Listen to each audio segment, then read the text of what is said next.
Bueno, gracias por el espacio, gracias por la invitación, gracias por venir. Gracias a Sami, Marco y Mario por venir. Han sido, como han dicho, varias reuniones que hemos sostenido antes de estar acá para tratar de armar alguna línea o algún guión en un tema que, como bien dice Edgar, es bastante importante y bastante poco discutido. Más del 70% de proyectos, incluso diría 80 quizás, de proyectos que se aprueban en las municipalidades tienen que ver o son proyectos de vivienda multifamiliar. A pesar de ello, ningún arquitecto, por lo menos de las conferencias que yo he ido, pone sobre la mesa su obra. Cuando ustedes van a conferencias de arquitectura, normalmente van a ver viviendas de uso de unifamiliares o proyectos de, qué sé yo, oficinas o museos o lo que sea, pero normalmente la tendencia es a esconder estos proyectos que son tan complicados y que normalmente conforman el tejido de la ciudad. Están volviendo a ser un tejido de las ciudades, y particularmente en estos últimos 10 años o 8 años del boom. Es una discusión, como digo, casi prácticamente ausente entre el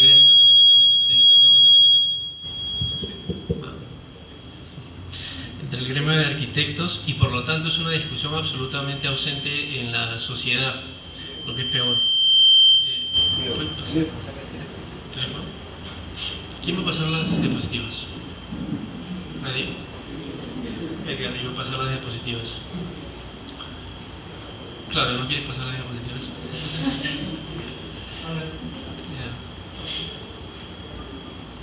¿Ah? ¿Tú las pasas? Ah, ya no, pero...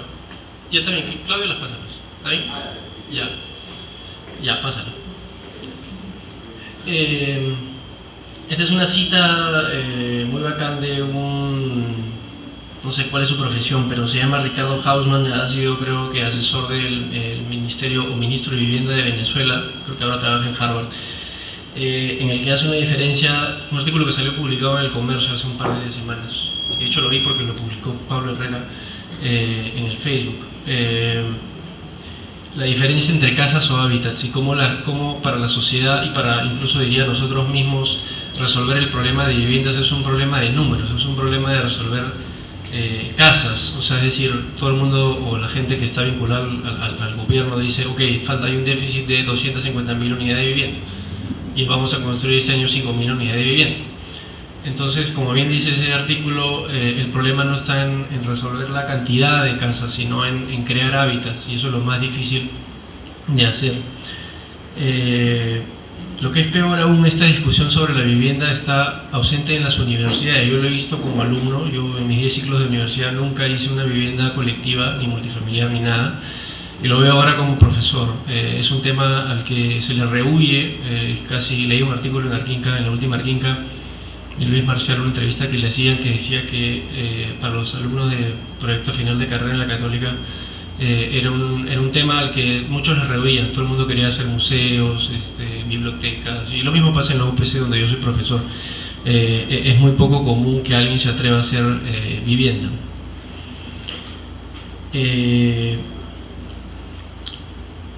Queremos enfocar esta discusión en el tema de, si bien el tema vivienda colectiva en general es un tema sumamente amplio, es decir, podemos hablar de los conjuntos habitacionales que se están haciendo en Caraballo, en Independencia, en fin, conjuntos habitacionales absolutamente enormes, donde de un solo porrazo se hacen 800.000 viviendas. Podemos hablar del tema de la vivienda social y si esta debe ser subvencionada o no, en fin, tema absolutamente ausente en el país, pero si eso debería existir o no. Lo que quiero decir es que el tema de la vivienda colectiva en general es un tema absolutamente amplio. Lo que queríamos hacer, lo que queremos hacer en esta discusión es centrarnos en el tema de la vivienda multifamiliar, ese 70% de arquitectura que se construye en el Perú y que es la que está haciendo este nuevo tejido de ciudad.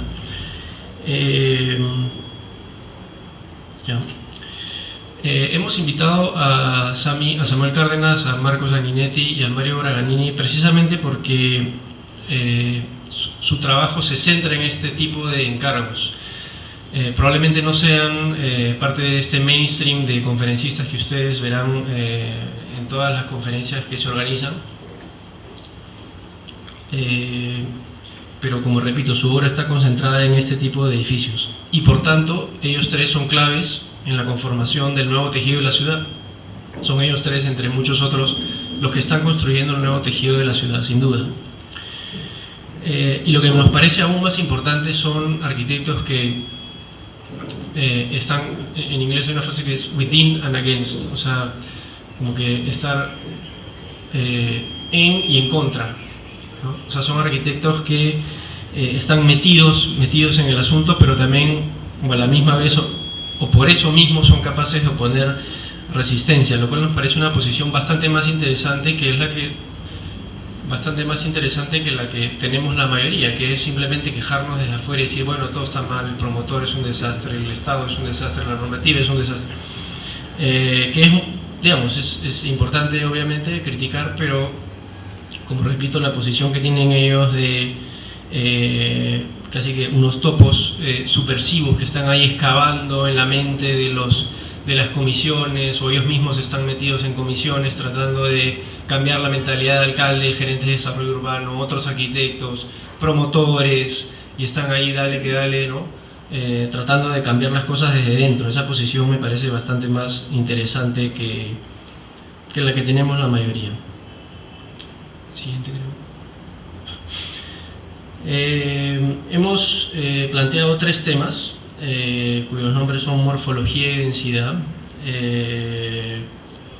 la ciudad mixta y el tipo de unidad. Vamos a tomar estamos tomando como referencia un enfoque que Rem Koolhaas utilizó en Delirio de Nueva York, que es una especie de análisis retroactivo de lo que ya se ha construido. O sea, lo que hace Koolhaas en Delirios New York es tratar de entender Manhattan, pero de adelante hacia atrás.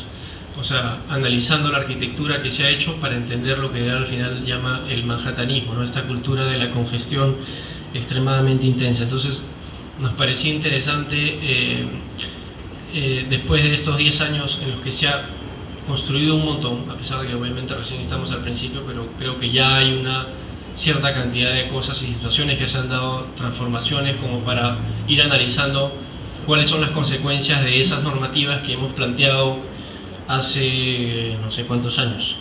Entonces la idea es un poco deducir las condiciones que impulsaron estos edificios, analizar el resultado y discutir críticamente qué es lo que se nos viene. Entonces la idea es conversar con los invitados, con ellos tres, específicamente de esto, o mejor dicho, de esto, y no específicamente de sus proyectos, que probablemente los pondrán de ejemplo en algunos casos. Entonces empezamos con morfología y densidad.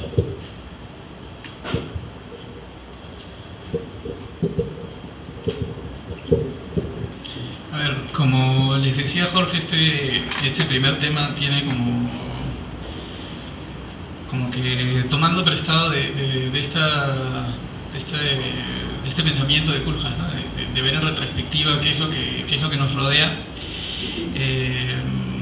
tratar de entender la ciudad que se nos ha venido encima, ¿no? Entonces el germen de todo el libro de Delirio de Nueva York es la ley de zonificación de 1916, ¿no? que es esta especie de código genético de ADN que terminaría moldeando pues 100 años después y caracterizando la ciudad que todos conocemos, ¿no? la Nueva York de lo que llama el manhattanismo. A diferencia un poco de lo que ha pasado aquí, esos dibujos de Hugh Ferris y todos estos arquitectos que promovieron este desarrollo súper denso y vertical de la ciudad, existen estos dibujos y estos como modelos ideales, ¿no? Como arquetipos de la volumetría de lo que vendría a ser la ciudad, y que finalmente tiene mucho que ver con lo que se hizo. En nuestro caso no tenemos estos primeros gérmenes, pero lo que está claro es que la morfología y la densidad son parámetros que definen la forma de nuestras ciudades, ¿no? ¿Puedes pasarlo, por favor? Dentro de este primer gran tema está el punto entonces de la normativa, ¿no? de cómo son las leyes y los parámetros los que terminan dándole forma a nuestras ciudades. Si bien nuestro tema simplemente es centrado en el edificio multifamiliar, es innegable que la acumulación de estos terminan creando pedazos de ciudades cuyas características son absolutamente particulares, ¿no? Entonces, en este punto ya tenemos muchas preguntas, ¿no? Que es de dónde están estas densidades de Lima y cuáles son sus características. Aquí hemos traído un par simplemente, que los ejemplos abundan, pero los conocerán seguramente, que es la calle Juan de Aliaga, que es la que ven arriba, que ha crecido pero tremendamente en los últimos años, se ha verticalizado.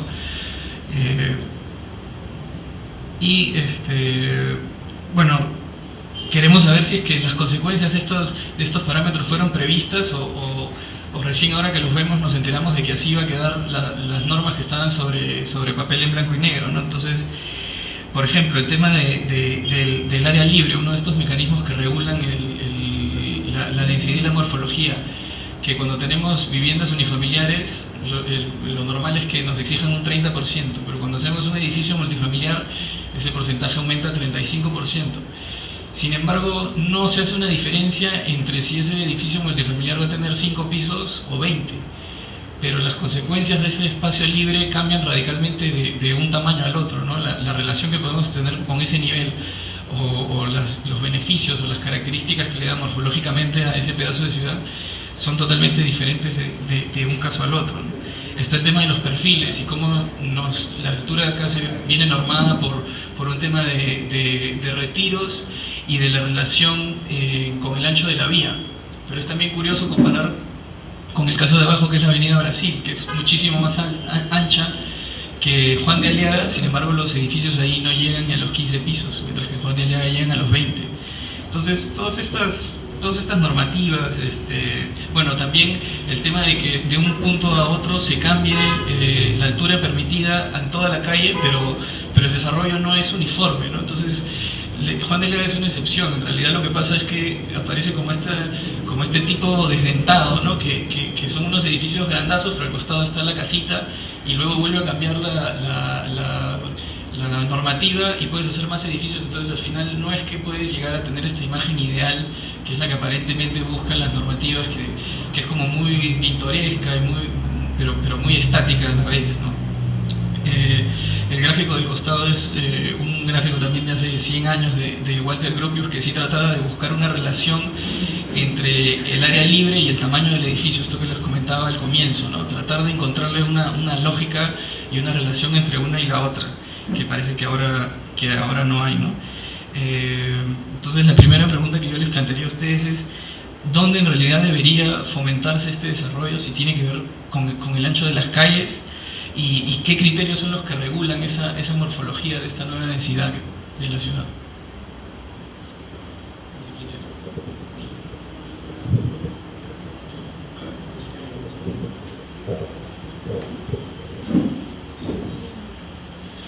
Estos son fenómenos interesantes, ¿no? Cuando analizamos Juan de Aliaga en Magdalena, o Sergio Bernales en Surquillo, o algunas avenidas, ahora Javier Prado a lo largo de Magdalena, donde hay una relación entre la sección vial y la altura, por tratarse de vías metropolitanas o vías que tienen un carácter urbano y vial más importante que otras, y donde la explosión ha sido fenómena, ¿no? En el caso de la avenida Brasil, hay una antigüedad de edificios más bajos frente a lo que el mercado está descubriendo, que tiene la posibilidad de mayor altura, pero que pudiendo hacer hasta 23, 24 pisos no llegan más que a 20 por el tema de la segunda escalera y pierdo metros cuadrados de 20, entonces mejor me quedo en 20 porque no justifica las paradas adicionales o tengo que retrancarme. Hay pequeños detalles en la normativa que van regulando y jugando a favor o en contra de la posibilidad del edificio, ¿no? Pero esto que vemos en la foto inferior me recuerda a lo que está pasando en Peset, por ejemplo, frente al Golf de San Isidro, donde hubo una generación de edificios de 4 o 5 pisos que hoy día se están demoliendo para hacer 15 o 16. Graña y Montero, Spark, varios desarrolladores inmobiliarios han tumbado edificios de 4 pisos, o lo que está pasando en la unidad vecinal esta en Javier Prado en Lince, que van a ser el edificio más alto de Lima, de vivienda inmobiliaria, 30 pisos, no sé cuántos, que lo deben haber visto todos en el periódico. Es una forma, una curva sinuosa que llama la atención. Y han comprado todos los departamentos de ese conjunto habitacional. Hay un artículo en el último Arquinca de Sharin Cajat, donde habla del requiem de las unidades vecinales, ¿no? O sea, cómo hay la posibilidad de que estas desaparezcan, porque es un terreno tan valioso donde antiguamente se tenía pues un área libre muy generosa, ¿no? De 70% en la V3, va bajando a 60 en Palomino, Miro Quesada, luego eso va bajando en Santa Cruz, en San Borja, en Torre Limatambo, pero estamos con áreas libres mayores del 50%. Entonces hay la tentación de que esto como terreno se adquiera y se desarrolle un proyecto de mayor altura y más denso, ¿no? Y se va perdiendo este tema del área libre. No sé si ustedes se acuerdan, a la espalda del Royal Plaza de Miraflores, el hotel en el malecón de Miraflores por Fátima, Gremco hace muchos años hizo 5 edificios de 4 pisos, también en una punta ya se volaron uno, no sé si Mario lo hizo, no sé quién lo diseñó, no, arquitectónica. Era un edificio de departamentos generoso de 180, 200 metros, había creo que 2 por piso, 4 o 5 pisos, y ahora hay una torre de 17, entonces el mercado con vista al mar, ¿no? A un valor seguramente hubo canje, esos 10 los ubicaron en el mismo edificio, pero hay un... Entonces, este tema de la morfología, ¿no? Cómo nuestras ciudades van cambiando y nuestras calles van cambiando, y hay gente que se sorprende, regresa a Lima después de 4 o 5 años, extranjeros, visitantes, y ven que hay sectores de la ciudad que van cambiando completamente. El caso de Juan de Aliaga ha ocurrido en los últimos 8 o 6 años, ¿no? El caso de la Avenida Brasil es un proceso que más lento, ¿no? En un periodo anterior agarró una altura y ahora está tomando vuelo y así en diferentes partes de la ciudad. Entonces el tema tiene que ver más con este descubrimiento de los inmobiliarios, de las posibilidades ocultas que el reglamento tiene y que va a ir cambiando la morfología urbana por un manejo de una normativa que hemos descuidado nosotros, los arquitectos, los proyectistas. No hemos intervenido en eso, hemos dejado que las autoridades vayan de acuerdo a su visión de ciudad, que en algunos casos puede ser equivocada, ir adecuando los perfiles y la densidad de acuerdo a la presión inmobiliaria del momento, y van sucediendo estas cosas extrañas que van dándole un aspecto distinto a los distintos distritos, ¿no? Bueno, hay otros temas que seguramente lo vamos a hablar después, no solamente con respecto a la forma del área libre, sino al tipo de producto que el mercado va, o sea, hoy día San Borja quiere ser San Isidro, Miraflores también quiere ser San Isidro, y hay algunos distritos que van tomando un rumbo y los demás lo copian, ¿no? Entonces hay un tema de los distritos top que quieren, digamos, mantener una segregación socioeconómica y van limitando la posibilidad de que gente de menores recursos económicos pueda mezclarse dentro de la ciudad, porque el área de las unidades, el área mínima, determina que solo esos precios son prohibitivos para muchos sectores de la población, y no hay ese mix que podemos ver en Londres o en algunas zonas del sur de California, donde al inmobiliario le exigen un porcentaje de unidades de un precio menor. Entonces hay esta mixtura, ¿no? Pero bueno, no quiero dejar que los demás puedan hablar de eso.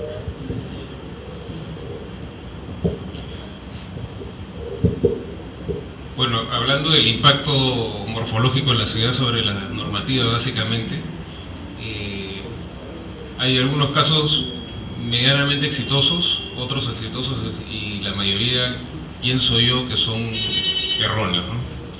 El error del cambio normativo, porque Lima es mutante, es decir, si hablamos desde los años 50, siempre ha ido modificándose las alturas, las densidades, por razones obvias, ¿no? O sea, la ciudad ha crecido pues, de una manera exponencial, ¿no? Pero es iluso creer que el poder inmobiliario puede modificar, por ejemplo, barrios enteros o distritos enteros, al decir, bueno, estas 500 manzanas a partir de mañana ya no tienen 3 pisos, ahora tienen 5 pisos o tienen 7 pisos, ¿no? O más, ¿no? Lo que está sucediendo es de que en varias zonas, Jesús María, en Magdalena, en distintas zonas de Lima o zonas, digamos, de repente con un poder económico más fuerte, lo que está sucediendo es de que no cambia todo, porque si nosotros calculamos pues la cantidad de manzanas y por cada manzana una cantidad de 20 o 30 lotes, estamos hablando de miles de lotes que no se van a convertir, y tenemos estos paredones al costado de casas pequeñas que se quedan así durante décadas y no se modifican, ¿no? En el caso de algunos ejemplos que se dan ahí, creo que a mi parecer, son los ejemplos medianamente exitosos.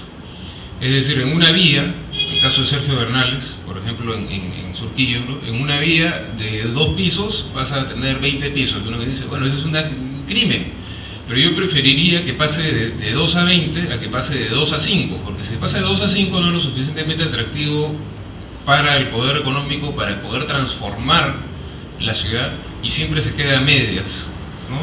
Se queda inconclusa.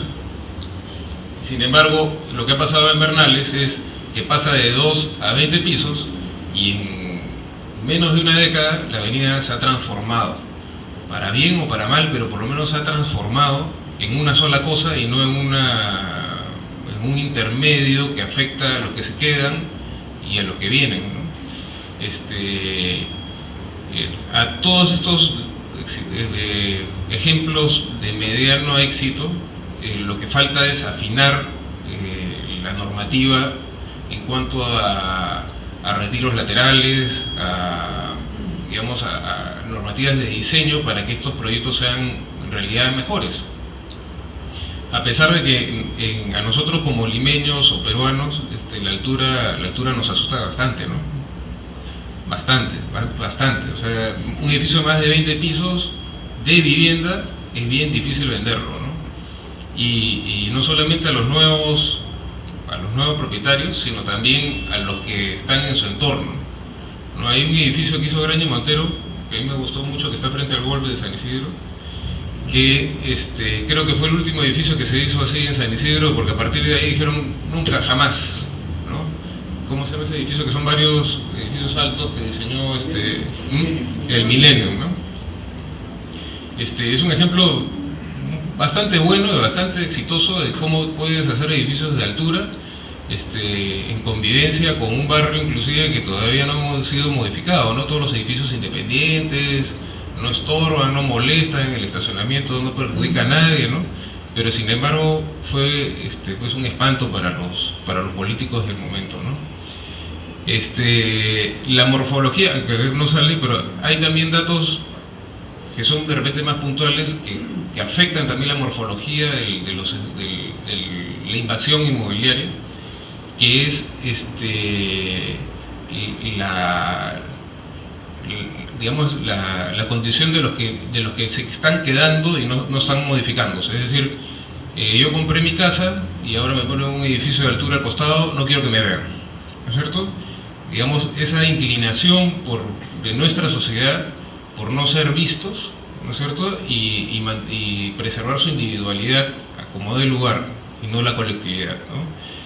Eso está dándose en muchos distritos y se va a seguir dando, porque creo que es un germen que se está contagiando en distintos distritos, de que se crean paredones de 9 metros, edificios de tipo cajas, donde no existe ninguna relación entre los nuevos que vienen a vivir al barrio y los que existen. Eso creo que también está afectando bastante la morfología en el boom inmobiliario, vamos a llamarlo. No sé si Mario tiene...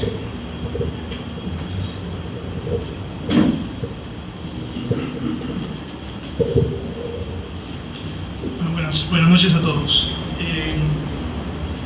Viendo estas imágenes, lo primero que me viene a la mente son algunos conceptos, como el de la el desarrollo inmobiliario, la presión inmobiliaria o el negocio inmobiliario, que es de alguna manera este motor que hace crecer la ciudad. Me viene también a la mente el tema de las autoridades con sus normas, que de alguna manera son, digamos, responsables de esta forma, porque la forma de estos edificios en realidad no es responsabilidad de los arquitectos.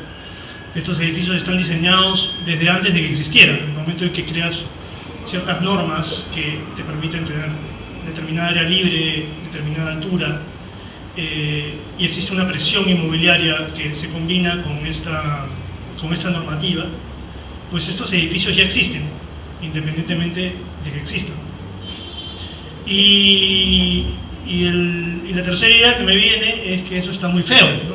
Creo que para todos, esas calles específicamente Juan de Aliaga son como bien dijo Marco, debido probablemente a lo atractivo que querían lograr para el negocio, las que muestran mayor contraste, ¿no? Son zonificaciones que hasta hace unos pocos años eran de baja densidad y que pasan a ser de altísima densidad, bueno, para Lima, que es una ciudad que no tiene muy alta densidad todavía.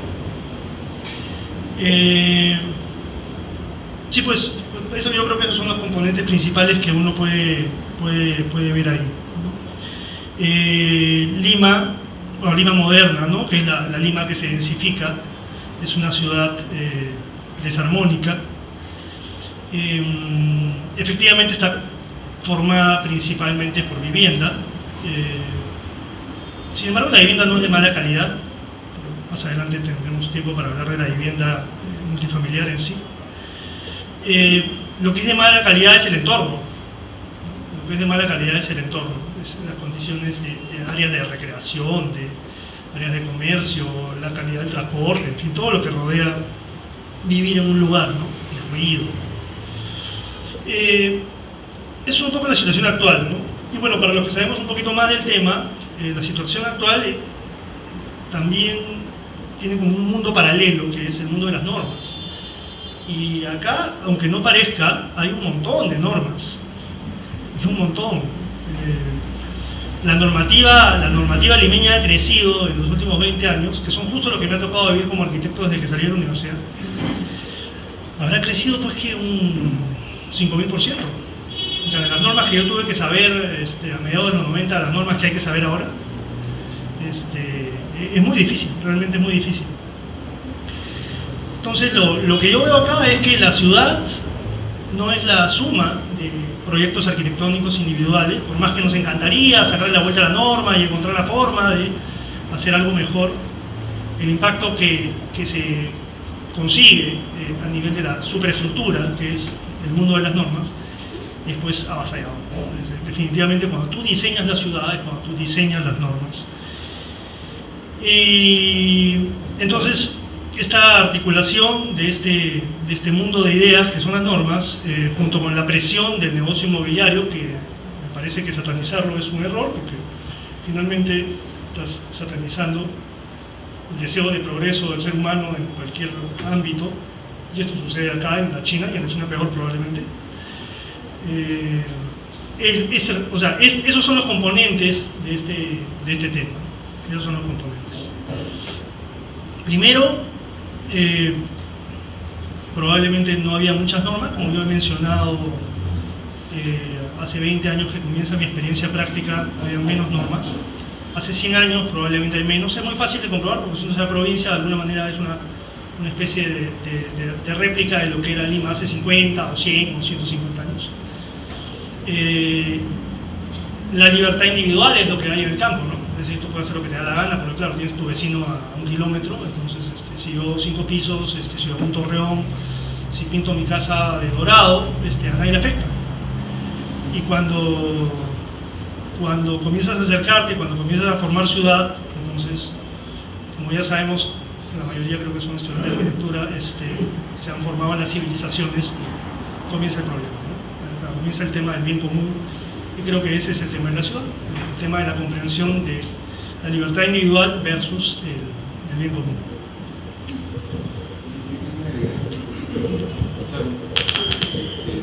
brevemente, ¿qué es lo que pasa? En Lima, las habilitaciones residenciales fueron diseñadas para lotes de vivienda unifamiliar, para casas de 1 o 2 pisos, lotes de entre 8 a 20 metros de frente, dependiendo del distrito. Entonces el problema de fondo es que hay un montón de propietarios de segmentos de ciudad pequeña, en una manzana, y entonces es una ciudad que fue diseñada para casas, ¿no? Para viviendas unifamiliares. Hoy día las autoridades van densificando, porque la densidad no es un pecado, o sea, las ciudades tienen que crecer hacia arriba, pero lo que falta es el mecanismo que permite ese cambio del lote individual, del conjunto de lotes pequeños, ese incentivo para que el promotor inmobiliario se coma el pleito de agruparlos y juntarlos y a cambio de una mayor altura, no importa que le pidan más áreas libres. Si ustedes ven una foto aérea de Santiago de Chile, Vitacura, la zona de los Leones, el club de golf, qué sé yo, hay todavía algunas manzanas que uno ve estas casas grandes, ¿no? Con jardines en retiros laterales, y entonces ellos tienen una normativa que da un premio en altura a aquel que acumule lotes. Entonces esas casas se agrupan y te dan, a cambio de que te comas la bronca de juntar esas casas y negociar y qué sé yo, un premio en altura. Entonces tu inversión se ve asegurada, pero la arquitectura, la morfología cambia. No tienes paredes ciegas, ¿no? Lo que hablaban Mario y Marco, o sea, esos muros ciegos que vemos por todos lados en muchos distritos, porque al haber el incentivo que te permite acumular lotes, entonces tienes edificios con 4 frentes. Y inclusive llegan a extremos de darle un incentivo tributario, no pagan predios los departamentos que tienen balcones en la esquina. Entonces te obligan a que el balcón tenga 3 frentes. Y si lo cierras, te cae en retroactivo, pagas. Entonces hay una relación del departamento, la unidad en un multifamiliar, donde tienes generalmente 4 departamentos por piso y tienes balcones en las esquinas, las salas comedores en las esquinas, una relación con el exterior, si estés en el piso 20, y tienes edificios aislados de 4 frentes, no tienes paredes ciegas, ¿no? Por todos lados. Entonces, y eso es un mecanismo que deberíamos analizar y ver cómo lo implementamos acá. Lo que pasa es que va a tener que implementarse en digamos, como proyección en las zonas nuevas de la ciudad. O sea, el parque Raimondi, Porancón, que iba a llegar hasta los Andes, ya lo quieren, el Ministerio de Vivienda quiere tomar un lado pegado a la Panamericana Norte para habilitar con lotes de 6x20 o 8x10, no sé. Otra vez el mismo, no aprendemos, ¿no? Estamos repitiendo el esquema cuando a lo largo de la Panamericana Norte, que es la arteria, digamos, es la aorta del país, queremos también otra vez poner lotecitos chiquitos, en vez de pensar en una habilitación que genere comercio a lo largo de las vías principales, de las vías donde va a haber transporte masivo, tren eléctrico, ¿sabes Dios qué cosa habrá de acá 50 años ahí? Y otra vez vamos a repetir el mismo problema que estamos viendo acá, porque esto es la acumulación el problema de lotes chicos, de propiedades chicas que se elevan por la altura permitida en función de la sección vial y generan estas paredes ciegas. Entonces creo que hay ejemplos que podemos ver en Bogotá, en Santiago, para tratar de incorporarlo. Y bueno, después hablaremos de cómo en algunos distritos ya se está comenzando a dar esto, ¿no? Pero todavía hay distritos donde hablar de altura es pecado para los alcaldes porque no son reelegidos y que aumenta la densidad.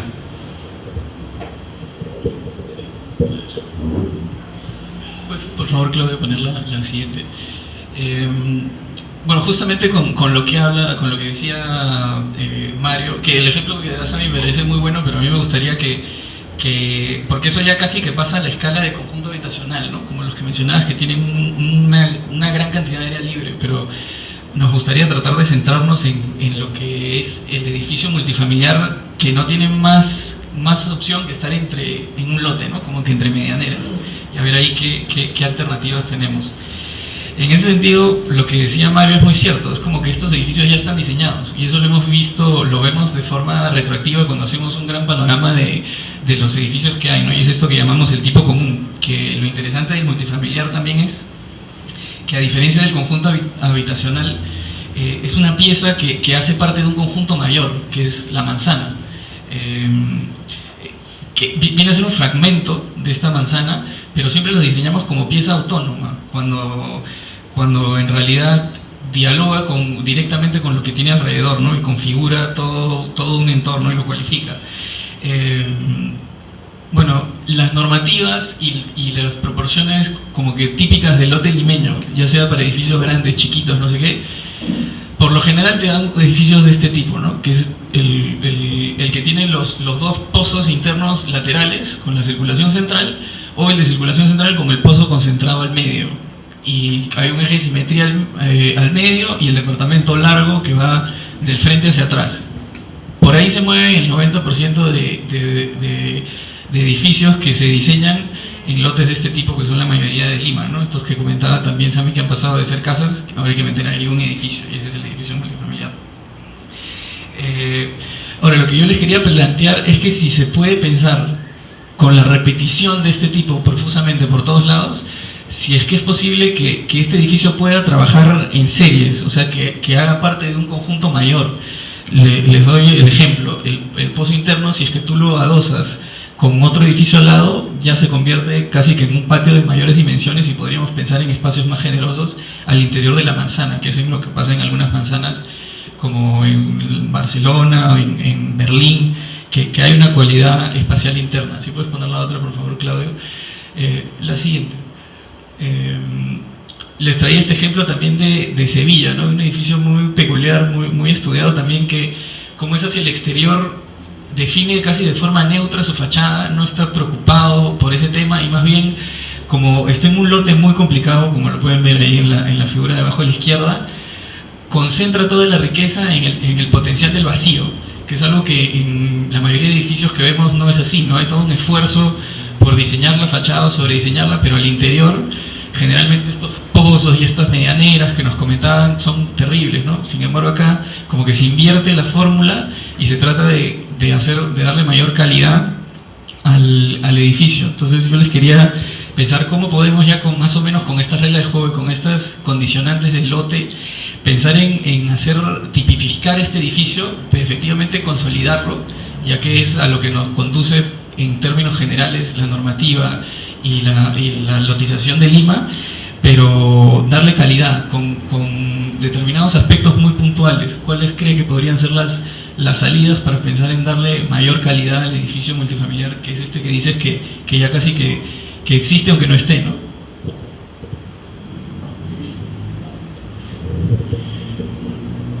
Bueno, antes de entrar a ver la salida de este callejón sin salida que nos planteas, la real y gran salida es lo que ha propuesto Sammy, que es acumular terrenos. Esa es la forma para solucionar ese tipo de cosas, pretendiendo tener retiros laterales y que los edificios sean más unitarios, más sólidos y no tan agujereados. Pero bueno, ya que el problema está así y la norma por ahora no va a cambiar, tenemos que modificar también una norma que viene invadiendo muchos distritos, que es la de registro visual, ¿no es cierto? Yo tuve un proyecto hace algunos 4 o 5 años, acababa de dar la norma de registro visual en Miraflores, pero no me afectaba porque yo tenía un parámetro anterior. Entonces yo lo que hice fue diseñar al costado de otro edificio que tenía un patio rectangular a lo largo del terreno, replicarlo y hacer un patio idéntico o parecido, de las mismas características, que coincida, y unificar los dos, y en la medianera puse unas jardineras elevadas de 2-3 metros, donde se plantó un árbol para que de alguna manera llenara ese espacio. Bueno, la comisión estuvo a punto de obligarme a que levantara un muro de 9 metros, 6 metros opaco más 3 policarbonato semiopaco. Bueno, la cosa es que me puse duro porque tenía el certificado antiguo, pero si no lo hubiese tenido, esa circunstancia no se hubiera podido dar, que ahora felizmente la gente la puede gozar en el edificio.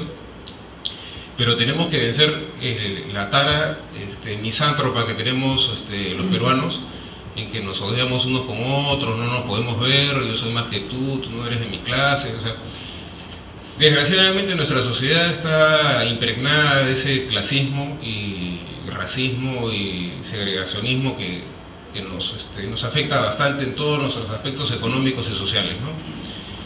Una vez que podamos vencer eso, la forma ideal es también afectar ciertas normativas sobre condiciones de iluminación y ventilación. En uno de los hemos tenido varias reuniones de conversación.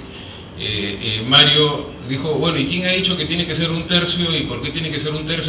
Alguien ha hecho un cálculo de luminosidad, de aire, ¿no? Un cálculo científico para decir así es que como tiene que ser, ¿no es cierto? Porque te lo calculan al pelo, te falta 10 centímetros y te desaprueban, ¿no? Creo que tiene que cambiar un poco eso, y también la forma como vemos el interior de la vivienda o la forma como vivir, ¿no es cierto? Lo que se viene haciendo y ya se está modificando un poco es de que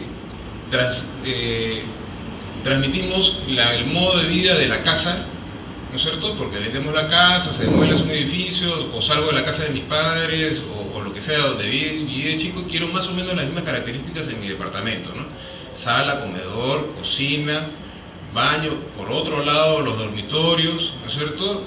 Y si es posible, puerta de servicio, ¿no? Así se ha venido haciendo, pero ya se está dejando de hacer, ¿no? Se han copiado algunas modas extranjeras que son de repente positivas, el famoso loft, ¿no? que lo que hace es integrar el departamento, ¿no? En la medida que nosotros tengamos los espacios más integrados, ¿no es cierto? Y lo tengamos menos segmentado, es más fácil unificar el departamento. Y no sé si podrías retroceder en la parte donde hacen los pozos, ese solar o ese de ahí, ¿no? Por ejemplo, el de la derecha tenemos ese megacorredor, o el de la izquierda, hay varios que tienen supercorredores porque se dan eso, se tiene que diferenciar la zona de dormitorios con la zona social, ¿no? Dentro de un espacio de 120 metros cuadrados tenemos social, semisocial, privado, semiprivado, o sea, tenemos demasiado cuando en realidad uno debería poder pasearse calato por su departamento tranquilo, ¿no? O sea, un departamento debería ser uno, ¿no? Si nosotros cambiamos un poco, somos el motor publicitario, como quieras llamarlo, de que el modo de vivir dentro de tu departamento es distinto en realidad a como tú quisieras o piensas que es, porque el problema no es cómo vive la gente, sino cómo quisiera o tiene una expectativa de vida que al final vive encerrado en su dormitorio y la sala a veces ni la toca, ¿no? Entonces, en medida que cambie eso, ¿no es cierto?, que cambien algunas normativas en cuanto a relaciones con los vecinos y que cambien las normativas de iluminación y relaciones entre los espacios dentro de los departamentos, creo que podemos tener departamentos más unitarios, más cuadrados, más regulares, ¿no? Y se puede potenciar la poca área libre que tiene un edificio de altura para unificarla y usarla como un medio común y no pocitos para que cumplen con el tercio, con el cuarto, nada más.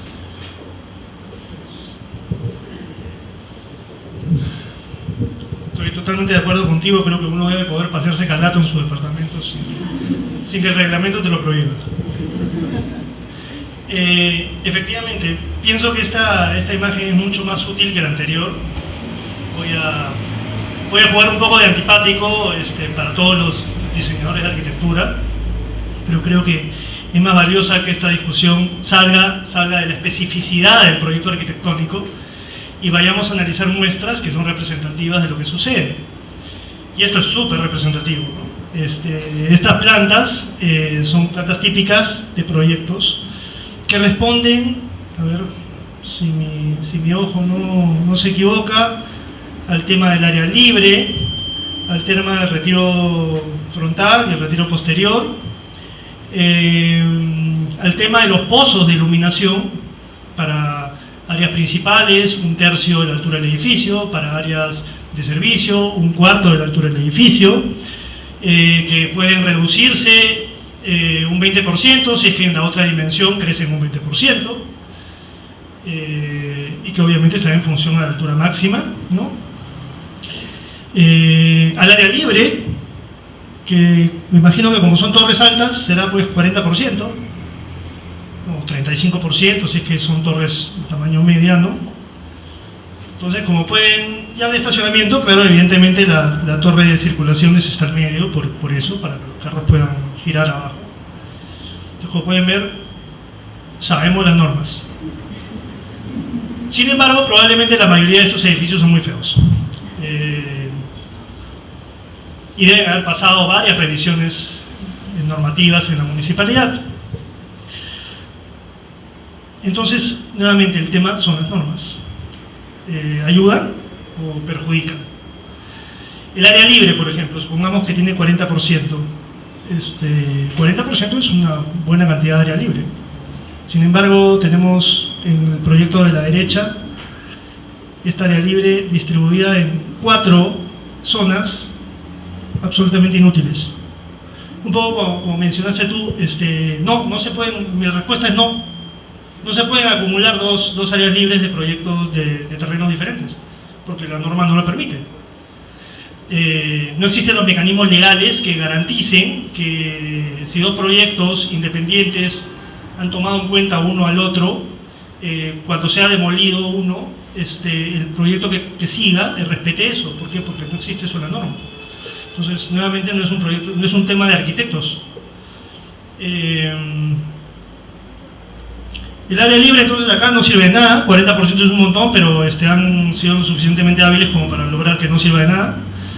La altura máxima, combinada con un cuarto del pozo y un tercio del pozo, es una desgracia y probablemente es más culpable de la longitud de las circulaciones que el tema de lo privado y lo público. Los retiros no sirven de nada. El retiro adelantero se creó para que cuando se amplíen las vías no se tenga que demoler un edificio. Sin embargo, ¿cuántas veces eso ha pasado en 50 años? Nunca, ¿no? Y el costo de expropiación de un terreno es tan alto que si finalmente tienes que tumbártelo, o sea, al Estado le haría cosquillas. Los lotes y muros medianeros, ¿no? Son una desgracia. Claro, son una desgracia porque cuando tú planeas una ciudad de 4 o 5 pisos con muros medianeros, estos se ven a unos cuantos metros de distancia, pero cuando es una ciudad de 20 pisos, esos muros medianeros se convierten en enormes tableros que puedes ver a kilómetros, ¿no? En realidad, sí, a 1 kilómetro. Entonces las normas no sirven. Las normas son además bidimensionales. Eso lo van a notar al toque los arquitectos, los estudiantes de arquitectura, ¿no? Es decir, el área libre es bidimensional, la altura máxima es bidimensional. Bueno, alguien dirá, el 1.5 más R es tridimensional. No, mentira, porque es una sección. Entonces, si la avenida Brasil tiene 20 metros, después ensancha 30 metros y después se engosta 20 metros, bueno, lo que han hecho la norma, han pensado en secciones. Entonces han dicho, una avenida debería tener esta cierta proporción entre el ancho y la altura, y esto se respeta. Pero claro, como analizan una sección y no analizan lo que pasa en toda la avenida, no se dan cuenta que eso va a generar esto. Entonces, ¿de qué se preocupan las normas? Bueno, ya, y totalmente de acuerdo contigo, cuando las normas se meten en tu casa ya me parece indignante, ¿no? Cuando ya se meten a decirte de qué tamaño tiene que ser tu dormitorio, que acá puedes cocinar, acá no puedes cocinar, que acá puedes ir al baño, acá no puedes ir al baño, que el corredor interior sí puede ser oscuro, pero el lugar donde tienes tu computadora no puede ser oscuro porque es un estudio y eso tiene que tener luz. Ya son taradas, ¿no? Porque todos sabemos que perfectamente que dentro de nuestra casa hacemos lo que nos da la gana, ¿no? Implique mover un sofá o implique tumbar un muro. Eso me lleva a un tema. La vivienda para los arquitectos ha sido sacralizada, ¿no? Es como un lugar sagrado. ¿Por qué? ¿Por qué digo esto? Porque si hablamos de comercio, ahí sí te permiten hacer esta área de acá de 50 metros cuadrados como te la dan, ¿no? Comercio, ¿no? Pero la vivienda no. La vivienda ahí sí hay más o menos unas 80 normas en unas 10 páginas, la norma 10, que te indican cómo debe ser tu departamento, cómo debe ser tu casa. ¿Por qué? No lo sé. No lo sé. Creo que las personas modernas pasan más tiempo en su trabajo que en su casa. Y en todo caso, la mayor parte del tiempo que pasas en tu casa estás durmiendo, o sea que estás inconsciente. Es algo muy curioso, ¿no? ¿Por qué la vivienda es sacralizada y el comercio no? Nada. Las otras cosas no son sacralizadas. O sea, las normas para diseñar un hospital o un aeropuerto son así. Las normas para diseñar viviendas son así. Voy a volver un poco a los orígenes casi, me van a disculpar, pero casi filosóficos del tema del campo, de lo privado y lo público, ¿no? Porque creo que la raíz de todo esto está ahí, o sea, ahí está el problema. Cuando las dos casitas de campo se juntan, se forma el pueblo crece, se forma la ciudad crece, se forma la metrópolis, entonces el problema es que la vida se complica, no porque se complique tu casa adentro, se complica porque se complica la convivencia. ¿Cuántas normas en el Reglamento Nacional de Edificaciones hablan de la convivencia? Poquísimas, poquísimas. Y las que lo hacen de una manera muy, muy simplona, ¿no? Como el tema del retiro posterior, el retiro lateral. Lo que han mencionado hace un rato los moderadores es totalmente cierto, ¿no? Sentido común me dice que si yo tengo un pozo y mi vecino tiene un pozo, pues, y la función de estos pozos es iluminar, pues deberían considerarse los dos pozos. Pero claro, mi vecino y yo no podemos ponernos de acuerdo, no, porque la ley no lo permite. Porque no existe un mecanismo legal que permita que nos pongamos de acuerdo, porque si mi vecino se muere, su hijo puede hacer lo que le dé la gana y desconoce el acuerdo. Entonces el asunto es tan simple como que existe un mecanismo que sea una carga sobre un terreno, ¿no? Así como alguien puede decir, ok, yo tengo mi casa de 2 pisos, tú tienes tu edificio de 4 atrás, cuando tú me pagas tanto, yo no voy a construir 2 pisos más para otra parte de la vista al mar o la vista a un parque, lo que sea. Y yo me beneficio con eso. ¿Puede hacer eso alguien? No, tampoco. No puedes vender ese derecho. Entonces, las normas de convivencia en realidad no existen. Yo puedo pintar mi casa de fucsia, bueno, salvo que esté en la zona monumental, en el centro de Lima o en Barranco. Pero en casi cualquier otra parte de Lima puedo hacer lo que me dé la gana con mi fachada. Como si la fachada fuera solo de uno. ¿Hay normas? No, no hay normas. Te enseñan cómo hacer tu cocina, pero no te enseñan cómo relacionarte con tu vecino, cuáles son tus límites, qué es lo que tienes que respetar, cuáles son los valores comunes y cuáles son los valores individuales. Entonces yo creo que por ahí es que va el problema. Entonces, finalmente, para redondear un poquito esta divagación, el tema es que hay un modelo actual que podría resumir en muchas normas, una preparación, digamos, de educación media de los funcionarios que hacen cumplir esas normas, porque no tiene que ser una preparación muy alta, porque están todas escritas. Y si tú estás en desacuerdo con una de ellas, si eres funcionario de la municipalidad, tampoco la puedes cambiar, entonces no importa que te hayas preparado más, porque no vas a poder hacer nada. Y un proceso técnico cerrado, porque con tantas normas que yo, que diseño en San Isidro, en Miraflores y en no sé qué otros distritos de hace años, no me sé ni el 10% de las normas y cada día me sorprendo con una norma nueva que además sacan a cada rato, porque no es un tema estable, o sea, no es estable para nada, ¿no? Es un tema dinámico, en el peor sentido posible. Entonces, ese es el modelo actual, ese es el problema. Muchas normas, preparación media de los funcionarios y un proceso técnico cerrado, oculto, poco transparente. Sami, te agradecemos y puedes dar lo más breve posible para poder cubrir los otros temas. La arquitectura, con toda esta normatividad, se ha vuelto un ejercicio matemático, ¿no? O sea, hay que cumplir con un porcentaje de la libre, hay que cumplir con una medida de pozos mínimas, hay que tener una altura máxima por piso. Entonces, se ha vuelto una suerte de ciencia exacta, ¿no? Donde el promotor, por un lado, está buscando pues que llegues a esa exactitud para maximizar su retorno, y entonces tú estás tratando de conciliar toda esta normatividad con la comisión de turno que te toque. Entonces, la del martes, la del jueves, o sea, con quién es más permeable, esa es la realidad, ¿no? Y puedo contarlo porque yo estoy en los dos lados, o sea, soy delegado y soy proyectista, entonces hay esta percepción a veces de comisiones que dicen, de la piedra, vamos a fregarlo, que tiene chamba, ¿no? Entonces le hacen la vida imposible a sus proyectos, o los ven con lupa, ¿no?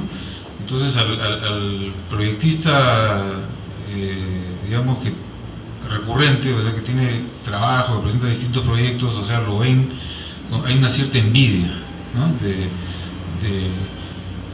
de parte de los revisores, pero también ellos tienen la presión de la municipalidad y de la Procuraduría Interna de la municipalidad, que les va a jalar la oreja y los va a denunciar al Colegio de Arquitectos a través de un informe que tiene que ir a la Comisión de Ética porque no respetas la normatividad del distrito. Entonces el delegado está en una situación bien incómoda, ¿no? Bien al medio, tratando de ayudar en algunos casos a sus colegas, pero en otros casos tienes la normativa, pues, que es un forceps, ¿no? Es una camisa de fuerza. Ahora, con respecto a los pozos, hay algunos sitios de la ciudad donde sí está ocurriendo en forma natural, por ejemplo en Chacarilla, donde los lotes más o menos tienen frentes parejos y profundidades parejas. En muchos casos los pozos coinciden, pero no te dan ese beneficio de acumular pozos para poder, digamos, cumplir con las dimensiones mínimas del pozo de iluminación. Pero cuando ustedes ven una foto aérea en Google Maps de distintas zonas de la ciudad donde la habilitación urbana es más o menos pareja, van a ver que hay una coincidencia, ¿no?, entre los pozos intermedios y bueno, los retiros siempre todo el mundo se pega pues a 2.50 o a 4.50 el segundo piso, no quieres que del costado te tape la vista de la calle, entonces hay un alineamiento en los frentes y atrás también, entonces lo que se juega es con el pozo interior. Pero el comentario va a que básicamente la normatividad nos ha puesto en una situación donde ya diseñar parece un tema de matemáticas, ¿no?, y de números, más que de poder especular un poco con soluciones formales distintas, ¿no? Eso es un poco lo que está ocurriendo con estas normas, como dice Mario, que todos los días pues tenemos novedades, ¿no?